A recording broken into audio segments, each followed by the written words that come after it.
Na ako'y bad news, ug napod ko'y good news. Unaon nato ang bad news. Kung manginahanglan kag tabang, gamay ra ang mutabang nimo. Usahay gali, wala gali mutabang. Pero ang good news, kaya nimong isave imong kaugalingon. You have the potential to be your own knight in shining armor. Timan nga ikaw ra ang kayang mubag-o sa imong kinabuhi. Ang ubang tao, igo ra na sila mutambag nimo. Igo ra na sila mo guide nimo. Naa sa imo ang lihok. Way mahitabong nindot sa imong kinabuhi kung wa kay lihok. Kung naay sigig pangdaot nimo, naara na sa imo kung magpaapekto ba ka. Nobody is responsible for your happiness and your satisfaction in life. Ikaw ra jud ang responsible sa imong kinabuhi. Only you can change your life. No one can do it for you. Learn to take responsibility. Responsibility is required for a better life. So buot pasabot, nga watay angay mahayon kung naunsa natong kinabuhi ron. Di ba nadungog naman animo?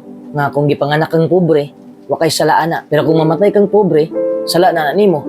Kaya ikaw may nagkontrol sa imong kinabuhi. Naa kay pulos aning kalibutana. Tanang gihimo nimo karon, magbunga ni sa umaabot. Ayaw pagpaabot nga tabangan ka. Kay wa joy mo abot. Pangitag paagi para bag-uhon imong kahimtang. Kung gusto nimong mabag-o imong sitwasyon, bag-uha imong gipanghimo. Tangtanga imong bad habits. Ayaw sige reklamo. Nothing changes unless you do first. You have to take full responsibility. Then, that's when life starts working for you.